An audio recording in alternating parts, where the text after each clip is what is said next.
Imagine que a sua vida inteira aconteça no escuro. Não um escuro de apagar a luz por alguns minutos, mas um escuro antigo, permanente. Um escuro tão normal que você nem percebe que é escuro. Agora imagine que você está sentado, desde sempre, sem saber quando chegou ali. O chão é frio, o ar é pesado. Você ouve respirações ao lado, passos ao longe e um som repetido, como se algo fosse arrastado atrás de você. Mas você não consegue olhar. O seu pescoço não vira, o seu corpo não gira.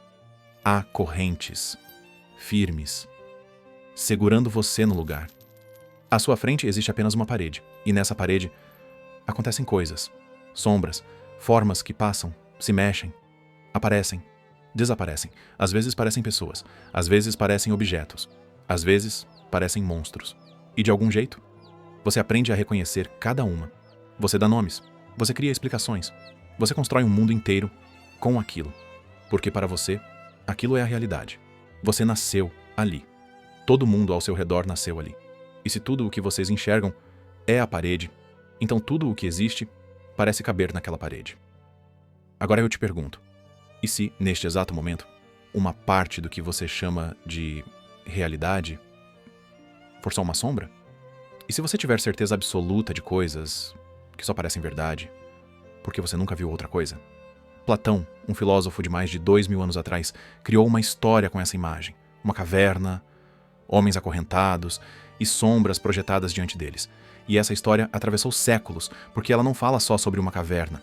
Ela fala sobre nós, sobre o que a gente chama de verdade, sobre o preço de enxergar e sobre o choque, às vezes doloroso, de perceber que o mundo é maior do que a parede que a gente sempre olhou. Em poucos minutos, você vai entender por que essa alegoria é tão poderosa. E por que ela lembra tanto um filme moderno que muita gente conhece? Matrix. Porque, no fundo, a pergunta é a mesma. Você prefere o conforto das sombras ou a coragem de encarar a luz? Essa história não surgiu como um conto solto. Ela faz parte de uma obra filosófica escrita há mais de 2000 anos. O autor é Platão, um dos pilares do pensamento ocidental. E o mito da caverna aparece em um dos trechos mais importantes do seu livro A República. Mas atenção, Platão não escreveu essa alegoria para entreter. Ele usou essa imagem para explicar algo muito mais profundo. Como o ser humano aprende, como constrói suas certezas e por que conhecer a verdade não é apenas acumular informações. No diálogo, Platão discute o papel da educação, da filosofia e até da política. A caverna, portanto, não é um lugar físico, ela é uma metáfora. Uma metáfora sobre a ignorância, sobre o modo como enxergamos o mundo e sobre o difícil caminho entre acreditar em algo e realmente compreender. E é a partir dessa imagem, simples e brutal ao mesmo tempo, que Platão constrói uma das reflexões mais poderosas já feitas sobre o conhecimento humano. Platão pede que a gente imagine a seguinte cena. Dentro de uma caverna profunda, vivem homens desde o nascimento. Eles não entraram ali. Eles não foram levados. Eles simplesmente sempre estiveram ali. Esses homens estão acorrentados pelas pernas e pelo pescoço. As correntes não permitem que se levantem, nem que virem a cabeça. Tudo o que eles podem fazer é olhar para frente. Diante deles, existe apenas uma parede. Atrás desses prisioneiros há uma fogueira acesa. E, entre o fogo e os homens acorrentados, existe um caminho elevado. Por esse caminho, outras pessoas passam carregando objetos. Estátuas, figuras de animais, utensílios, símbolos. A luz da fogueira projeta as sombras desses objetos na parede, à frente dos prisioneiros. E é isso que eles veem. Sombras que se movem. Sombras que parecem falar. Sombras que surgem e desaparecem. Para esses homens, a realidade é isso. A parede, as formas, as imagens em movimento. Eles dão nomes às sombras. Discutem entre si qual aparece primeiro, qual é maior, qual é mais assustadora, qual é mais frequente. E fazem isso com convicção, porque nunca viram outra coisa. Nunca ouviram outra explicação. Nunca tiveram motivo para desconfiar. Agora, Platão propõe uma ruptura. Imagine que um desses prisioneiros seja libertado. As correntes se soltam. O corpo, antes imóvel, precisa se mexer. Os músculos doem. O pescoço gira, pela primeira vez.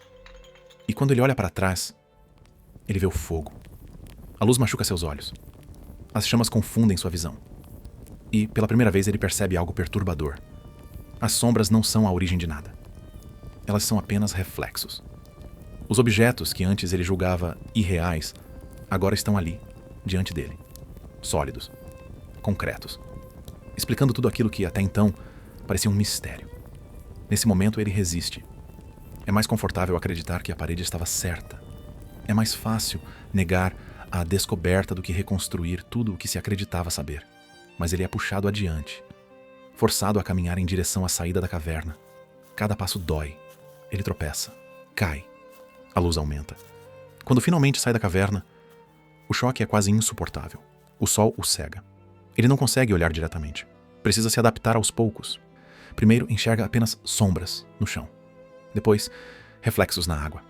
Em seguida, os próprios objetos. E, só depois de um longo tempo, ele consegue levantar os olhos. E então, ele vê o céu, as estrelas, o mundo real. Nesse instante, algo muda para sempre. Ele entende que tudo aquilo que antes chamava de realidade era apenas uma aparência, e que a verdade não estava na parede da caverna, mas fora dela, esperando ser vista. Depois de contar essa história, Platão faz algo essencial. Ele nos convida a entender que nada ali é literal. A caverna não é apenas uma caverna, ela representa a condição humana quando vive na ignorância, quando aceita o mundo exatamente como ele aparece, sem questionar. As sombras projetadas na parede simbolizam as aparências. Aquilo que vemos pelos sentidos.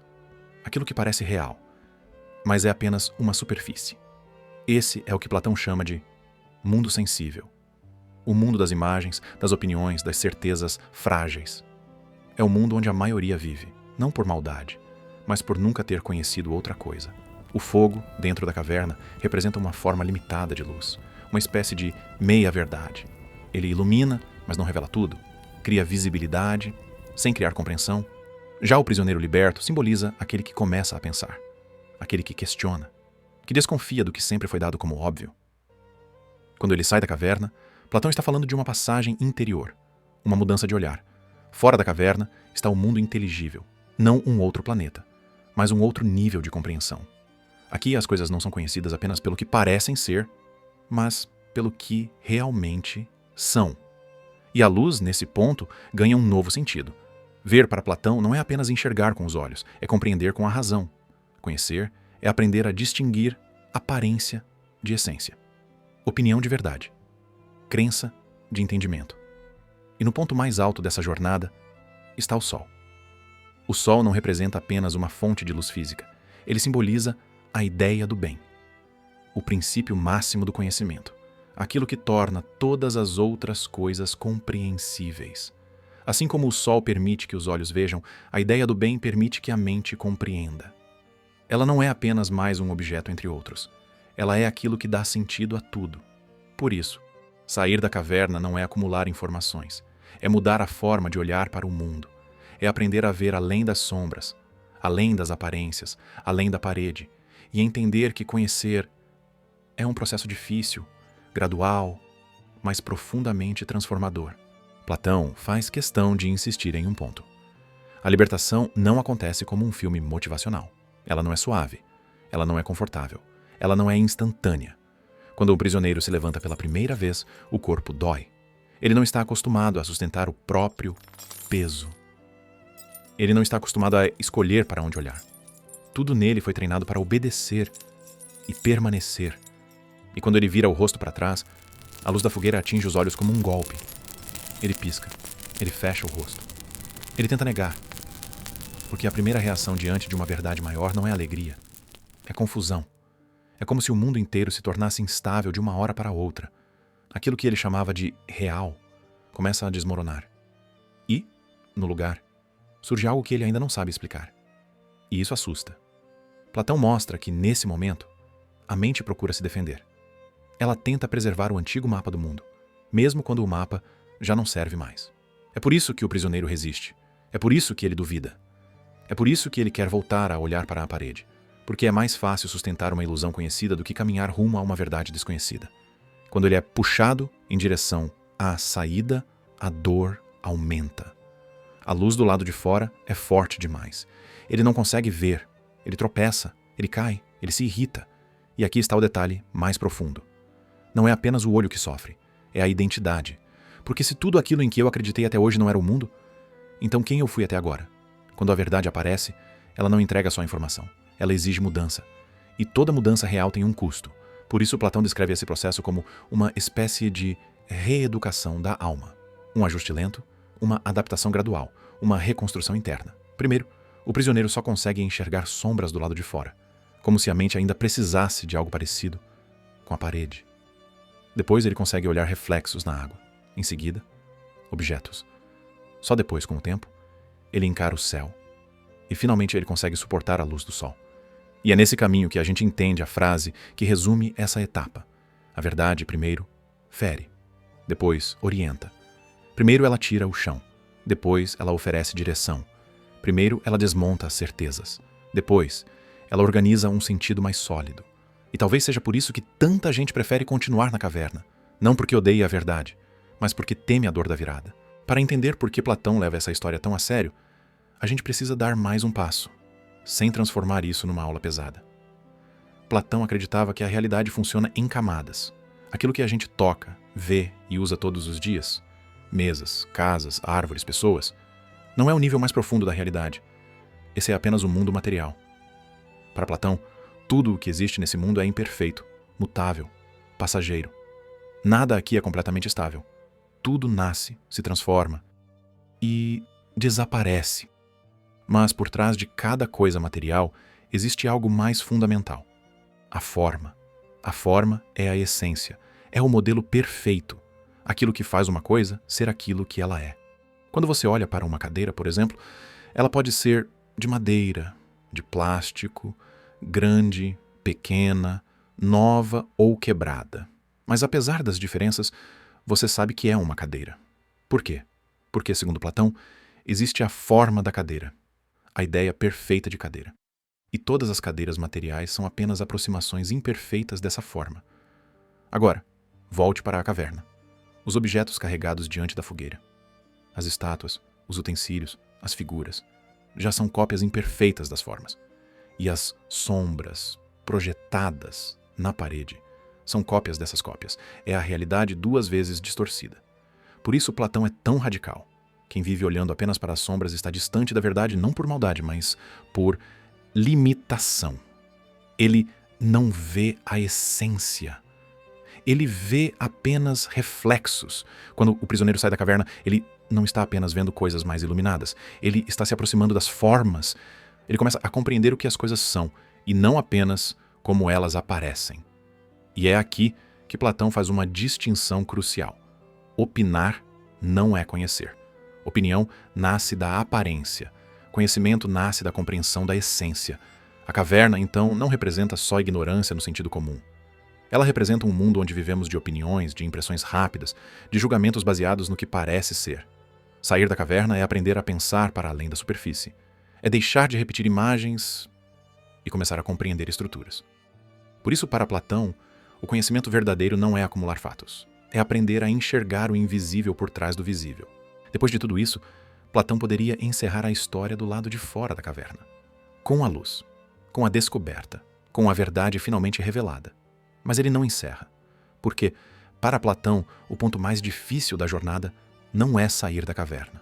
É voltar.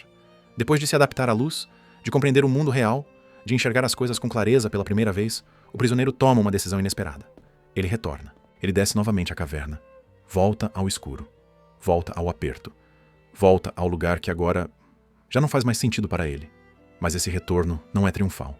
Quando seus olhos, acostumados à luz do sol, tentam se ajustar outra vez à escuridão, ele parece confuso, desorientado. Ele tropeça nas palavras. Ele demora a reconhecer as sombras. E isso é suficiente para que os outros riam. Para os prisioneiros que nunca saíram dali, aquele homem piorou. Na cabeça deles, a saída da caverna fez mal. A luz o cegou. A experiência o tornou instável. E, quando ele tenta explicar o que viu, o mundo lá fora, a origem das sombras, a existência de algo maior, ninguém acredita. Pior do que isso, ninguém quer acreditar. Porque aceitar a explicação dele significaria admitir que toda uma vida foi construída sobre engano. Platão é direto e cruel nesse ponto. Se esse homem insistir, se tentar libertar os outros à força, ele corre o risco de ser rejeitado, ou até eliminado. Aqui, a alegoria ganha um peso humano profundo. Conhecer a verdade não garante reconhecimento, não garante aplauso, não garante aceitação. Às vezes, garante exatamente o contrário. Platão tinha isso muito claro ao pensar na figura do filósofo. Alguém que enxerga além das aparências e, por isso mesmo, se torna incômodo. Alguém que volta não por interesse pessoal, mas por senso de responsabilidade. Porque, para Platão, o verdadeiro conhecimento não é um privilégio egoísta, é um dever. Quem viu a luz tem a obrigação de tentar orientar os outros, mesmo sabendo que será incompreendido, mesmo sabendo que pode ser ridicularizado, mesmo sabendo que pode ser rejeitado. E é impossível não perceber aqui a sombra da história de Sócrates, mestre de Platão, condenado justamente por questionar certezas e incomodar uma cidade inteira. O retorno à caverna mostra que o maior conflito do mito não é entre ignorância e conhecimento, é entre conforto e verdade. E nem sempre a verdade vence. É aqui que o mito da caverna deixa de ser apenas uma reflexão sobre conhecimento e se transforma em uma reflexão sobre responsabilidade. Para Platão, sair da caverna não é o fim da jornada, é apenas o começo de um dever. Quem enxerga a realidade à luz do bem passa a ver o mundo de outra forma. Dentro da caverna, tudo é visto a partir do interesse imediato. O que é útil, o que é vantajoso, o que me favorece agora. Fora da caverna, a visão muda. As coisas deixam de ser apenas meios e passam a ser compreendidas pelo valor que possuem em si. Ver a luz do bem é aprender a olhar para o mundo não apenas perguntando o que isso serve para mim, mas o que isso é e o que isso exige de mim. É por isso que Platão liga o mito da caverna à educação e à política. Educar, para ele, não é despejar informações, não é convencer pela força, não é moldar pessoas para repetir opiniões. Educar é conduzir a alma, lentamente, para fora da caverna. É ajudar alguém a virar o olhar, mesmo sabendo que isso dói, mesmo sabendo que isso provoca resistência. E governar nessa perspectiva não é dominar, é assumir o peso de quem viu mais longe. O verdadeiro líder para Platão não é aquele que deseja o poder, mas aquele que aceita o sacrifício de voltar à caverna. Ele poderia ficar do lado de fora, poderia viver apenas para si, mas escolhe retornar, não porque isso lhe trará vantagem, mas porque entende que quem conhece o bem tem a obrigação de orientar a cidade. Esse é o ponto mais exigente do mito. A filosofia, aqui, não é fuga do mundo, é compromisso com ele. Ver a realidade com mais clareza não autoriza a indiferença. Exige responsabilidade. E talvez seja por isso que Platão nos provoca tanto. Porque, no fundo, ele não está perguntando apenas o que é a verdade. Ele está perguntando: o que você faz depois que passa a enxergar? Talvez o erro seja imaginar que a caverna ficou no passado, que ela pertence à Grécia Antiga, à filosofia clássica, a um mundo que já não existe. Mas Platão nunca falou de pedra. Ele falou de percepção. Hoje as cavernas não têm paredes de rocha. Elas têm telas, feeds, algoritmos, narrativas prontas. Vivemos cercados por imagens que se repetem, opiniões que ecoam, explicações rápidas que parecem suficientes e, pouco a pouco, a gente se acostuma. Não porque tudo seja mentira, mas porque tudo chega filtrado, recortado, simplificado. Como as sombras na parede, a gente aprende o que pensar antes de aprender a questionar. Aprende o que repetir antes de aprender a compreender. E quando alguém tenta apontar além da parede, a reação costuma ser a mesma descrita por Platão: desconfiança, ironia, rejeição. É nesse ponto que muita gente lembra de Matrix. No filme, a pergunta central não é sobre tecnologia, é sobre consciência. A pílula azul representa o conforto da ilusão. A pílula vermelha, o choque da realidade. Sair da Matrix dói, desorganiza, exige reaprender tudo, exatamente como sair da caverna. E o mais incômodo é perceber que, tanto em Platão quanto em Matrix, a prisão não se mantém apenas pela força. Ela se mantém pelo hábito, pelo medo, pela conveniência. Nem sempre a caverna é imposta. Às vezes ela é escolhida. Porque pensar cansa. Questionar dói. Mudar exige coragem. Talvez hoje o maior risco não seja viver enganado, mas viver satisfeito com explicações rasas. E talvez seja por isso que uma alegoria escrita há mais de 2000 anos continue tão atual.